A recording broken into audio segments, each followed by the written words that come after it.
ಆತ್ಮೀಯ ವಿದ್ಯಾರ್ಥಿಗಳೇ, ಈ ವರ್ಷದ SSLC ಸಮಸ್ತ ವಿದ್ಯಾರ್ಥಿಗಳಿಗೆ ಬಿರಾದಾರ್ ಮೆಥ್ಸ್ ಚಾನಲ್ ವತಿಯಿಂದ ತಮ್ಮೆಲ್ಲರಿಗೂ ಹಾರ್ದಿಕ ಸ್ವಾಗತವನ್ನ ಬಯಸುತ್ತಾ, ಈಗಾಗಲೇ ಸಮ್ ಅಪ್ಲಿಕೇಶನ್ಸ್ ಆಫ್ ಟ್ರಿಗ್ನೋಮೆಟ್ರಿಯಲ್ಲಿ ಅಂದರೆ ತ್ರಿಕೋನಮಿತಿಯ ಕೆಲವು ಅನ್ವಯಗಳು ಈ ಅಧ್ಯಾಯದಲ್ಲಿ ಅಭ್ಯಾಸ 9.1ರಲ್ಲಿ ನಾವು ಈಗಾಗಲೇ 1ರಿಂದ 12 13 ಪ್ರಶ್ನೆಗಳನ್ನ ನಾವು ಈಗಾಗಲೇ ಅಧ್ಯಯನ ಮಾಡಿಕೊಂಡಿದ್ದು, ಅಂದ್ರೆ 1ರಿಂದ 13 ಈಗಾಗಲೇ ಸಮಾಪ್ತಿ ಆಗಿವೆ ಅಂತ. ಇಂದು 14ನೇ ಸಮಸ್ಯೆ ಮತ್ತು 15 ಎರಡು ಸಮಸ್ಯೆಗಳನ್ನ ಅಧ್ಯಯನ ಮಾಡಿಕೊಳ್ಳೋಣ. ಅದಕ್ಕಿಂತ ಮುಂಚಿತವಾಗಿ ಸಮಸ್ತ ವಿದ್ಯಾರ್ಥಿಗಳಲ್ಲಿ ವಿನಂತಿಸಿಕೊಳ್ಳುವುದೇನೆಂದ್ರೆ, ಈ ಬಿರಾದಾರ್ ಮೆಥ್ಸ್ ಚಾನಲ್ ಅನ್ನುವಂತಹ ಬೆಳವಣಿಗೆಯು ಸಮಸ್ತ ವಿದ್ಯಾರ್ಥಿಗಳ ಒಂದು ಕೈಯಲ್ಲಿದೆ. ಅದಕ್ಕೋಸ್ಕರವಾಗಿ ತಾವು ವಿಡಿಯೋ ನೋಡುವುದರ ಜೊತೆಗೆ ಲೈಕ್ ಮಾಡುವುದರೊಂದಿಗೆ ಸಬ್ಸ್ಕ್ರೈಬ್ ಮಾಡಿ ಅನ್ನುವಂಥ ರೀತಿಯಲ್ಲಿ ಸಮಸ್ತ ವಿದ್ಯಾರ್ಥಿಗಳಿಗೆ ವಿನಂತಿಸಿಕೊಳ್ಳುತ್ತಾ, ಇಂದು ನಾವು 14ನೇ ಲೆಕ್ಕನ್ನ ಬಿಡಿಸಿಕೊಳ್ಳೋಣ. 1.2 meter tall girl sports a balloon moving with the wind in a horizontal line at a height of 80 to 88.2 meter from the ground.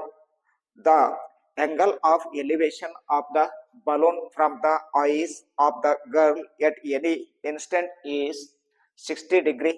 After some time, the angle of elevation reduces to 30 degree. Find the distance traveled by the balloon during the interval ಅಂತ ಕೇಳಿದ್ರು. ಹಂಗಾದ್ರೆ ಇಲ್ಲಿ A 1.2 meter tall girl, ಇದು ಹುಡುಗಿಯ ಎತ್ತರ ಅಂತ ಇರಲಿ ವಿದ್ಯಾರ್ಥಿಗಳೇ. 1.2 meter tall girl ಅಂತ ಎ ಬಿ ತೆಗೆದುಕೊಂಡಾಗ, tall girl sports A balloon moving with the wind in a horizontal line at a height of 88.2 meter. ಇಲ್ಲಿ ಎರಡು ಬಲೂನ್ಗಳಿವೆ ಅಂತ ಅರ್ಥ ಮಾಡಿಕೊಳ್ಳೋಣ ನಾವು. ಹಾಗಾದ್ರೆ ಇವಳ ದೃಷ್ಟಿಯಿಂದ ಏನ್ ಮಾಡ್ತಾಳ ಅಂತಂದ್ರ ಬಲೂನ್ ಅನ್ನ ನೋಡ್ತಾ ಇದ್ದಾಳೆ. ಅದೇ ರೀತಿಯಾಗಿ ಭೂಮಿಯಿಂದ ಇರುವ ದೂರ ಎಷ್ಟು ಅಂದ್ರೆ ಇಲ್ಲಿ 88.2 ಮೀಟರ್ ಅಂತ. ನಂತರ horizontal at a height of 88.2 meter, ಭೂಮಿಯಿಂದ ಈ ಬಲೂನ್ ಇರತಕ್ಕಂತ ಎತ್ತರ 88.2 metre.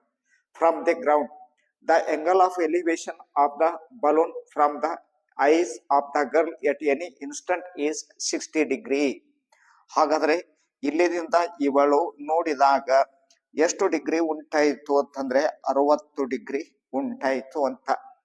Next, after some time the angle of elevation reduces to 30 degree. ಈ ಬಲೂನ್ ಗಾಳಿಯಲ್ಲಿ ತೇಲುತ್ತಾ ಇಲ್ಲಿಗೆ ಬತ್ತು ಅಂತ ವಿಚಾರ ಮಾಡಿಕೊಳ್ಳೋಣ. ಅವಾಗ ಇದು ಭೂಮಿಯಿಂದ ಎಷ್ಟು ಅಂತರದ ಮೇಲಿದೆ ಅಂತಂದ್ರೆ 88.2 ಮೀಟರ್. ಇವಾಗ ಉಂಟಾದ ಕೋನ 30 ಡಿಗ್ರಿ ಅಂತ ಕೊಟ್ರು. Find the distance travelled by the balloon.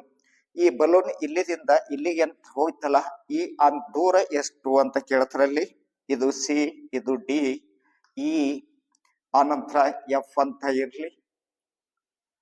During the interval, so is the in ಕನ್ನಡದಲ್ಲಿ 1.2 ಮೀಟರ್ ಎತ್ತರದ ಹುಡುಗಿಯು ಕ್ಷಿತಿಜ ರೇಖೆಯಲ್ಲಿ 88.2 ಮೀಟರ್ ಎತ್ತರದಲ್ಲಿ ಬಲೂನ್ಗಳು ಗಾಳಿಯಲ್ಲಿ ತೇಲುತ್ತಿರುವುದನ್ನು ಗುರುತಿಸುತ್ತಾಳೆ. 1.2 ಮೀಟರ್ ಎತ್ತರದ ಹುಡುಗಿ ನಿಂತುಕೊಂಡು ಗಾಳಿಯಲ್ಲಿ ಬಲೂನ್ ಹಾರಿಬಿಟ್ಟಿರ್ತಾರ, ಆ ಬಲೂನ್ಗಳ ಹಾರುವುದನ್ನ ವೀಕ್ಷಣೆ ಮಾಡ್ತಾಳಕ್ಕಿ. ಒಂದು ಸಮಯದಲ್ಲಿ ಹುಡುಗಿಯ ಕಣ್ಣಿನಿಂದ ಬಲೂನ್ಗೆ ಉಂಟಾದ ಉನ್ನತ ಕೋನವು 60 ಡಿಗ್ರಿ. ಒಂದು ಸಮಯದಲ್ಲಿ ಒಂದು ಬಲೂನ್ ನೋಡಿದಾಗ ಉಂಟಾದ ಉನ್ನತ ಕೋನವು ಎಷ್ಟು ಅಂದ್ರೆ 60 ಡಿಗ್ರಿ ಅಂತ. ಸಮಯದ ನಂತರ ಅಂದ್ರೆ ಸ್ವಲ್ಪ ಸಮಯದ ನಂತರ ಉನ್ನತ ಕೋನವು 30 ಡಿಗ್ರಿ ಆಗುತ್ತದೆ. ಸ್ವಲ್ಪ ಸಮಯದ ನಂತರ ಆ ಬಲೂನ್ ಇಲ್ಲಿಗೆ ಹೋಗಿರುತ್ತಲ್ಲ, ಆವಾಗ ಉನ್ನತ ಕೋನ ಎಷ್ಟಾಗಿರುತ್ತೆ, 30 ಡಿಗ್ರಿ ಆಗುತ್ತದ ಅಂತ ಕೊಟ್ರು. ಈ ಸಮಯದಲ್ಲಿ ಬಲೂನ್ ಚಲಿಸಿದ ದೂರ ಎಷ್ಟು, ಈ ಸಮಯದಲ್ಲಿ ಬಲೂನ್ ಚಲಿಸಿರತಕ್ಕಂತ ದೂರ ಎಷ್ಟು ಅಂತ. ಸೊ ಇಸ್ ದೇರ್ ಫೋರ್, ನಾವ್ ಇದಕ್ಕೆ ಜಿ ಅಂತ ಗುರುತಿಸೋಣ, ಇಲ್ಲಿ ಎಚ್ ಅಂತ ಇರ್ಲಿ. There is A B equal to 1.2 metre tall girl. ಅಂದ್ರ ಹುಡುಗಿಯ ಎತ್ತರ. ಹುಡುಗಿಯ ಎತ್ತರ ಎಷ್ಟು ಅಂತಂದ್ರೆ 1.2 metre. Therefore A B equal to C G ಆಗುತ್ತೆ. So is A B equal to C G 1.2 metre ಅಂತ ಆಯ್ತು. ಅದೇ ರೀತಿಯಾಗಿ ಇಲ್ಲಿ ನಾವು ಜಿ ಎಫ್ ಅನ್ನುವಂಥ ತೆಗೆದುಕೊಂಡಾಗ so is the G F equal to G F ಎಷ್ಟಾಗುತ್ತೆ ಅಂತಂದ್ರೆ ಸಿ ಎಫ್ ದಲ್ಲಿ ಸಿ ಜಿ ಯನ್ನ ಕಳಿಬೇಕು. C F minus C G ಅಂದ್ರೆ 88.2ರಲ್ಲಿ 1.2 ಮೀಟರ್ ಕಳೆದಾಗ 87 ಉಳಿತು. 2ರಲ್ಲಿ 2 ಹೋದ್ರೆ 0, 88ರಲ್ಲಿ 1 ಕಳೆದ್ರೆ 87 ಮೀಟರ್. ಇದು ಎಷ್ಟಿದೆ ಅಂತಂದ್ರೆ 87 ಮೀಟರ್ ಉಳಿಯಿತು. ಇವಾಗ angle of F B G ಎಷ್ಟು ಅಂತ ನೋಡ್ಕೋಣ. Angle of F B G equal to 60 degree ಅಂತ ಬಂತು. So is the first of fine tan 60 degree.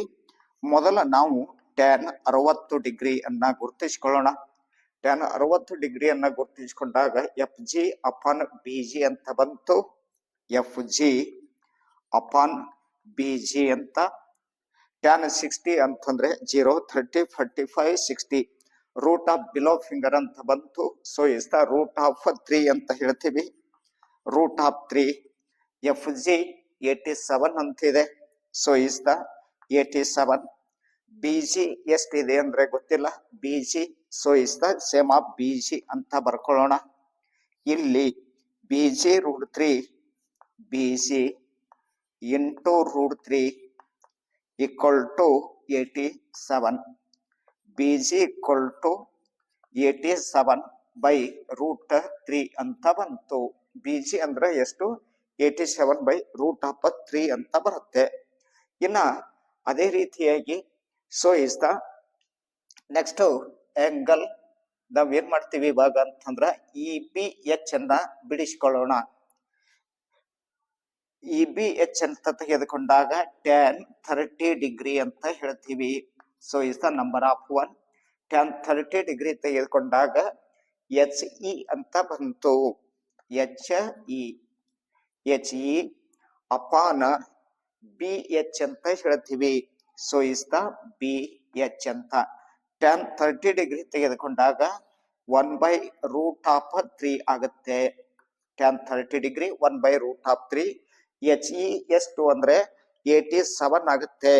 ಅಂದ್ರೆ ಎಚ್ ಇ ಈಕ್ವಲ್ ಟು ಎಷ್ಟು ಬರುತ್ತೆ? ಅದು ಆದ್ರೂ 87. ಇದು ಎಷ್ಟು ಹೈಟ್ ಇದೆ, ಇದನ್ನು ಅಷ್ಟೇ ಹೈಟ್ ಅದು, ಹೌದಲ್ಲ? ಹಾಗಾದ್ರೆ G F equal to H E ಅಂತ ಹೇಳ್ತೀವಿ. H E equal to 87 by G H ನಮಗ ಗೊತ್ತಿಲ್ಲ ಅಂತ. ಹಾಗಾದ್ರೆ B G plus G H, B G plus G H ಅಂತ ಹೇಳ್ತೀವಿ. ಎದರ ಬದಲು ಇದು ಅಂದ್ರ B H 1/√3 equal to 87 B G ಅಂತ ಇದೆ. So is the B G. G H ಅಂತ ಅದನ್ನು ಗೊತ್ತಿಲ್ಲ. ಹಾಗಾದ್ರೆ ಇದಕ್ಕೆ ಗುಣಿಸ್ಕೊಳ್ಳೋಣ ವಿದ್ಯಾರ್ಥಿಗಳೇ ಇಲ್ಲಿ. ಸೊ ಇಸ್ ದೇರ್ ಫೋರ್ ನಾವೇನ್ ಮಾಡೋಣ ಅಂತಂದ್ರೆ B G plus G H, B G plus G H equal to 87√3, 87√3 ಅಂತ. ಹಾಗಾದ್ರೆ ನಮಗೇನ್ ಬೇಕು ಇಲ್ಲಿ ಅಂದ್ರೆ ಜಿ ಎಚ್ ಅನ್ನುವಂಥದ್ದು ಬೇಕು. ಜಿ ಎಚ್ ಇಲ್ಲೇ ಇಟ್ಟು ನಾವೇನ್ ಮಾಡೋಣ ಅಂದ್ರ 87√3 ಅದಲ್ಲ, ಇದನ್ನ ಟ್ರಾನ್ಸ್ಫರ್ ಮಾಡ್ಕೊಳ್ಳೋಣ.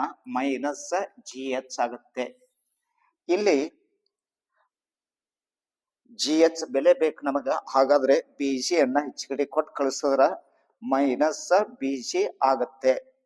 ಜಿ ಎಚ್ ಈಕ್ವಲ್ ಟು ಎಷ್ಟು ಅಂದ್ರೆ 87√3 ಮೈನಸ್ ಬಿ ಎಚ್ ಅಂತ ಈಗಾಗಲೇ ನಿಮಗೆ ಬಿ ಜಿ ಎಚ್ ಅಂತ ಈಗಾಗಲೇ ನಿಮ್ಗೆ ಏನ್ ಬೇಕಾಗ್ಯದ ಅಂತಂದ್ರ ಬಿ ಜಿ ಅನ್ನುವಂಥದ್ದು ಕೊಟ್ಟು ಕಳಿಸ್ಬೇಕು.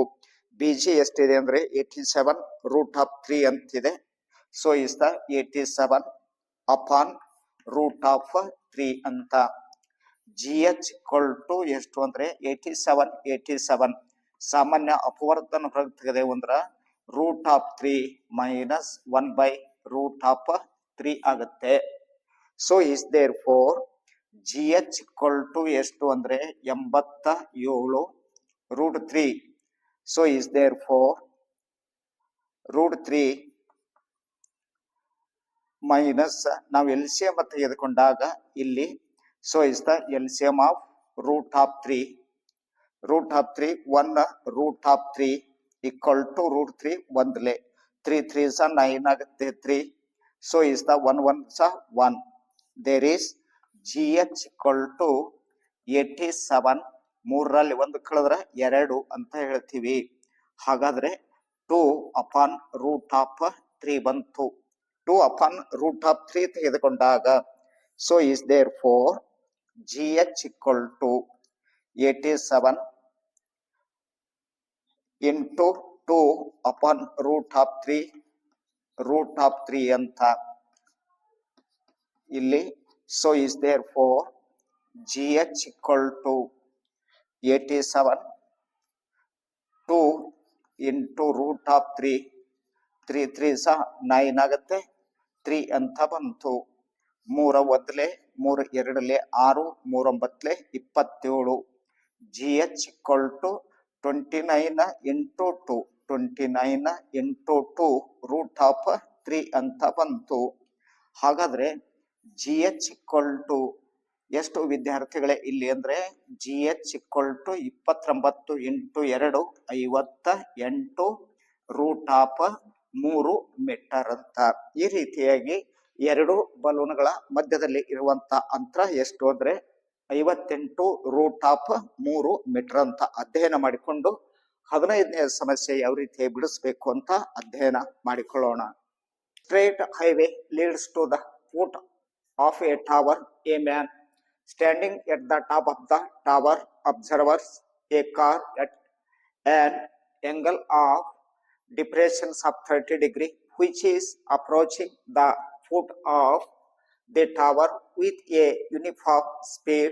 6 seconds later the angle of depressions of the car is found to be 60 degree. Find the time taken by the car to reach the foot of the tower from this point ಅಂತ. ಈಗಾಗಲೇ ವಿದ್ಯಾರ್ಥಿಗಳೇ ಒಂದು straight road ಇದೆ. ಇದನ್ನ ನಾವು straight road ಅಂತ ಅರ್ಥ ಮಾಡಿಕೊಳ್ಳೋಣ. ಇದು ಟವರ್ ಅಂತ ಇರ್ಲಿ. AP is the tower. ಇಲ್ಲಿ ಒಬ್ಬ ವ್ಯಕ್ತಿಯನ್ನ ನಿಂತ್ಕೊಂಡಿದ್ದಾನೆ. ಒಂದು ಕಾರು ಇಲ್ಲಿ ಇದೆ ಅಂತ ಕಲ್ಪನೆ ಮಾಡೋಣ. ಇಲ್ಲಿ ನಿಂತ್ಕೊಂಡು ಇವು ಬರುವ ಕಾರನ್ನ ನೋಡ್ತಾ ಇದ್ದಾರೆ. ಅವರು ನೋಡಿದ್ರು ಅಂದ್ರೆ ಇದಕ್ಕೆ ಹಾರಿಜೆಂಟಲ್ ಲೈನ್ ತೆಗೆದುಕೊಳ್ಬೇಕು. ಅವ ಏನ್ ಮಾಡ್ತಾನ ಅಂತಂದ್ರ the top of the tower observes a car at angle of depressions of 30 degree. ಇಲ್ಲಿ ಕುಂತ್ಕೊಂಡು ನೋಡಿದಾಗ 30 ಡಿಗ್ರಿ ಇರುತ್ತೆ ಈ car. So is the next which approach the foot of the tower with a uniform speed 6 seconds later. 6 ಸೆಕೆಂಡುಗಳ ನಂತರ ಆ car ಇಲ್ಲಿಗೆ ಬಂತು ಅಂತ ವಿಚಾರ ಮಾಡ್ಕೊಳ್ಳೋಣ. ಇಲ್ಲಿ 6 ಸೆಕೆಂಡ್ಗಳ ನಂತರ the depressions of the is found to be the angle of 60 degree. ಇಲ್ಲಿಗೆ ತೆಗೆದುಕೊಂಡಾಗ 60 ಡಿಗ್ರಿ ಆಗುತ್ತೆ ಅಂತ ಹೇಳ್ತಾರೆ ಅವರು ನೋಡಿದಾಗ. Find the time taken by the car to reach the foot of the tower from this point. ಈ ಪಾಯಿಂಟ್ ನಿಂದ ಇದಕ್ಕೆ D ಅಂತ ಇರಲಿ, ಇದು E ಅಂತ, ಇದಕ್ಕೆ C ಅಂತ ಗುರುತಿಸೋಣ. D ದಿಂದ A ಪಾಯಿಂಟಿಗೆ ಬರಬೇಕು ಕಾರ್. ಹಾಗಾದ್ರೆ ಎಷ್ಟು ಸಮಯ ತೆಗೆದುಕೊಳ್ಳುತ್ತೆ? ಇಲ್ಲಿ 15ನೇ ಲೆಕ್ಕ ಕೊನೆಯದಾಗಿ ಅಭ್ಯಾಸ 9.1ರಲ್ಲಿ ಕೊನೆಯ ಲೆಕ್ಕ. ಒಂದು ನೇರ ಹೆದ್ದಾರಿ ಗೋಪುರದ ಪಾದಕ್ಕೆ ದಾರಿಯಾಗಿದೆ. ಗೋಪುರದ ಮೇಲೆ ನಿಂತ ವ್ಯಕ್ತಿಯೊಬ್ಬರು ಏಕರೂಪ ಜಪದಲ್ಲಿ ಬರುತ್ತಿರುವ ಕಾರೊಂದನ್ನು ನೋಡುತ್ತಾರೆ. ಇದು ಟವರ್ ಅಂತ ಹೇಳಿದೀನಿ. ಇದು ಹೆದ್ದಾರಿ, ಹೆದ್ದಾರಿ. ಇದೊಂದು ಕಾರ್ ಬರುತ್ತೆ. ನೋಡ್ತಾರ ಅವರು. ನೋಡಿದ ತಕ್ಷಣನೇ ಕಾರಿನ ಅವನತ ಕೋನವು 30 ಡಿಗ್ರಿ ಆಗಿದೆ. ಇಲ್ಲಿ ನೋಡಿದಾಗ 30 ಡಿಗ್ರಿ ಆಗಿದೆ. 6 ಸೆಕೆಂಡುಗಳ ನಂತರ ಇಲ್ಲಿ ಇಡಿಗೆ ಬರಬೇಕು ಅಂದ್ರ 6 ಸೆಕೆಂಡ್ ಆಗುತ್ತೆ. 6 ಸೆಕೆಂಡ್ಗಳ ನಂತರ ಅವನತ ಕೋನವು 60 ಡಿಗ್ರಿ ಆಗುತ್ತೆ. ಅವನತ ಕೋನವು 60 ಡಿಗ್ರಿ ಆಗ್ತದ. ಈ ಬಿಂದುವಿನಿಂದ ಗೋಪುರದ ಪಾದಕ್ಕೆ ಬರಲು ಕಾರು ತೆಗೆದುಕೊಳ್ಳುವ ಸಮಯವೆಷ್ಟು? ಡಿ ನಿಂದ ಎಕ್ಕೆ ಬರಬೇಕಾದ್ರ ಕಾರು ತೆಗೆದುಕೊಳ್ಳುವಂತ ಸಮಯ ಎಷ್ಟು ಅಂತ ಕೇಳ್ತೀವಿ ನಾವು. ಹಾಗಾದ್ರೆ B C parallel A E ಆಗತ್ತೆ.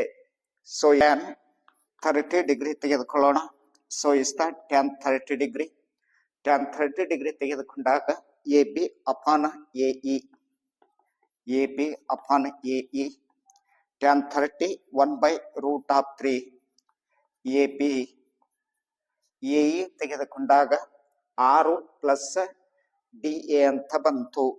6 plus D A B √3 equal to 6 plus A D. ಹಾಗಾದ್ರೆ √3 A B equal to 6 plus A D √3 ಅಂತ ಒಂದಾಯ್ತು. ಇಷ್ಟಾದ ನಂತರ ನಾವು ಟ್ಯಾನ್ 60 ಡಿಗ್ರಿಯನ್ನ ತೆಗೆದುಕೊಳ್ಳೋಣ. ಸೊ ಇಷ್ಟ ಟ್ಯಾನ್ 60 ಡಿಗ್ರಿ. ಟ್ಯಾನ್ 60 ಡಿಗ್ರಿ ತೆಗೆದುಕೊಂಡಾಗ A B upon A D ಅಂತ ಬಂತು. A B upon A D. Tan 60 ಅಂದ್ರೆ √3 ಆಗುತ್ತೆ. ಸೊ ಇಷ್ಟ A B upon A D. ಇಲ್ಲಿ ವಿದ್ಯಾರ್ಥಿಗಳೇ A B into 1 A B √3 A D ಅಂತ √3 ಎ ಡಿ ಅಂತ ಬಂತು. ಇದು ಎ ಬಿ ಈಕ್ವಲ್ ಟು ಇದು ಎ ಬಿ ಈಕ್ವಲ್ ಟು. ಹಾಗಾದ್ರೆ ಇದು ಮತ್ತು ಇದರಿಂದ 6 plus A D upon √3 equal to √3 A D √3 A D ಅಂತ ಹೇಳಿದೆವು. ಹಾಗಾದ್ರೆ 6 plus A D 6 plus A D equal to 3 3 9 ಆಗುತ್ತೆ. 3 ಎ ಡಿ. ಇಲ್ಲಿ ವಿದ್ಯಾರ್ಥಿಗಳೇ 3 ಎ ಡಿ ಇದು ಪ್ಲಸ್ ಎ ಡಿ ಈಚೆ ಕಡೆ ಹೋಗೋತ್ನಾಗ ಮೈನಸ್ ಎ ಡಿ ಆಗುತ್ತೆ. Equal to 6. 3 ಎ ಡಿದಲ್ಲಿ 1 ಎ ಡಿ ಕಳೆದ್ರೆ 2 A D. 6 A D equal to 6/2.